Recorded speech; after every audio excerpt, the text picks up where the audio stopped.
Hi everyone, masofdas here, and we are talking about Gylt. This is not a first look or anything like that, like the previous Stadia videos. This is more of a review or final thoughts. This is my footage recorded through the Chrome browser and using a thing that basically can record what my PC screen is showing.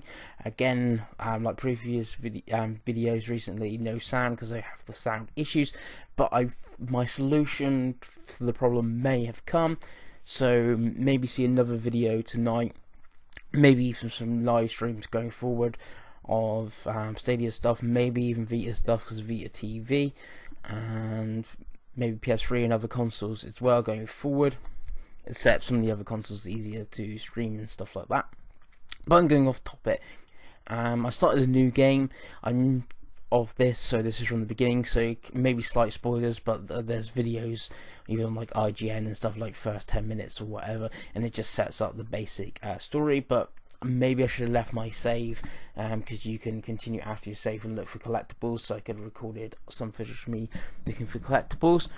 But anyway, the premise of the game is you play Sally, who's looking for her cousin Emily, and you get trapped sort of in a school in a town, and sort of like Resident Evil style. We have to do puzzles and that and avoid the enemies. They're like black goops, I suppose. There's a few different enemies in the game, which obviously if you play it, you find them out.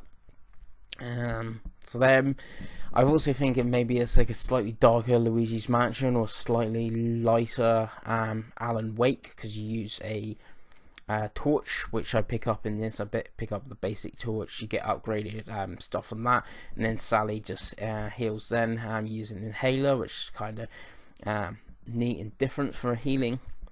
But enemies, the same as like Alan Wake, you shine the light at them and stuff like that, and it's just basic sort of puzzles, nothing particularly too hard. It's got that aesthetic that is more child friendly, but it's dark, managed even like Tim Burton-esque. Anyway, this game I was looking forward to right away on Stadia when it launched, because it's exclusive, the only at the moment exclusive on the Stadia. Might be a timed one, I'm not 100% sure. And then obviously there's things like the 40-man or 40-car race, I should say, in what do you call it, Grid, which is an exclusive like mode, because obviously of the cloud that can be done. But this game is actually exclusive. Really tempted. I was really wanted to get it when it first came out, but it's £30.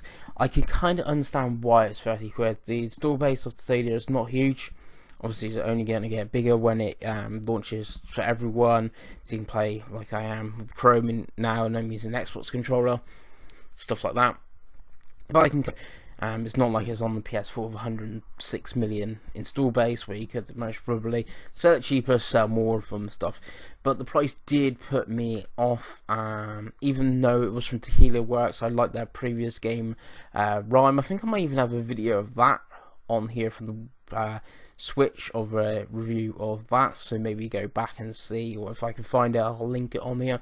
Yeah, so history with the Stadia myself, and looking for the game, but I was mainly just waiting for a pro deal, hoping it went down to like 20 quid, but then it was this month's pro game, and yeah, so obviously I didn't download it because it's obviously on the cloud, but started playing. And actually the game that's got me back into Stadia.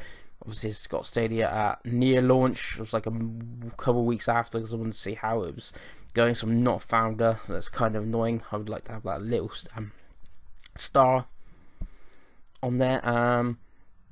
Yeah, I was hoping, but basically because I was playing this and occasionally do a bit, I'll go play some Destiny, bought Trials Rising in sale, and I bought Mortal Kombat in sale. So yeah, it's good. So it's not quite the killer app you'd say like on the Switch with like Breath of the Wild or anything like that. It's not that level, but it's a really fun game. It's the sort of quintessential like 7 out of 10 game. Like, you're gonna have a really good time playing it. I can remember obviously things about it and that, and I would recommend it to most people, but it's not something you could rush out and buy. Obviously at the moment all Stadia users that still have their Pro membership assigned can obviously like claim it to play it. I really recommend doing that. And obviously, if it once that's out of the thing and it rotates, I presume in the start of March, would be worth getting. Again, price maybe I would wait.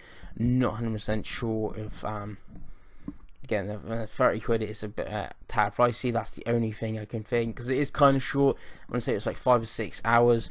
It has got some replay value. There's 2 endings to get quite easily. I've got them both because you can like reload a save and get it, and there's an achievement for it.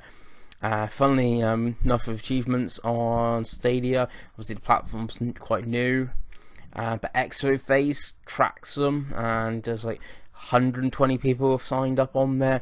Obviously it's not everyone, but I think I'm like 57th or something on there, so about halfway. And funny, obviously it's not everyone, because like PlayStation 4, so like 44,000 or something signed up, and then obviously that you got what do you call it, PlayStation trophies, and you got true achievements and stuff. So there's lots of different ones, but the only one that tracks Stadia, and obviously I saw those the true achievement. But there is a third ending. There's a lot of collectibles in the game and stuff like that. We can only get at certain points. So that's what I was saying. Maybe I shouldn't have shown you this footage from the start. You could experience the start. So I should have discontinued my save and ran around the campus and stuff like that of the school and seen if I could find some more collectibles. And again, there's another goal to do. The only thing I was saying, though, if you do a new game like this, there's a few, going back to the achievements, if you are bothered, there's a few like finish the game without like killing any enemies apart from the boss enemies. So there's a few boss fights in the game that are pretty well done as well.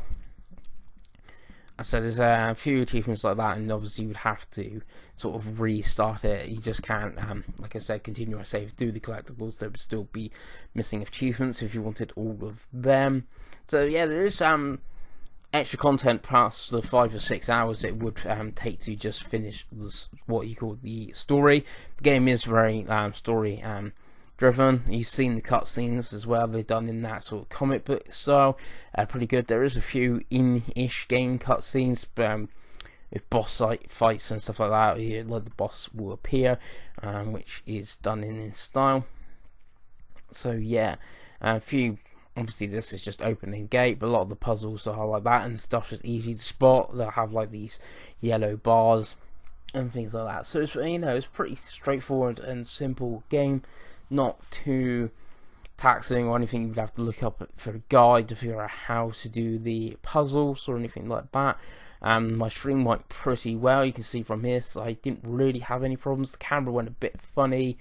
I think this is actually where it did go a bit funny, but yeah, otherwise from that, the stream worked really well.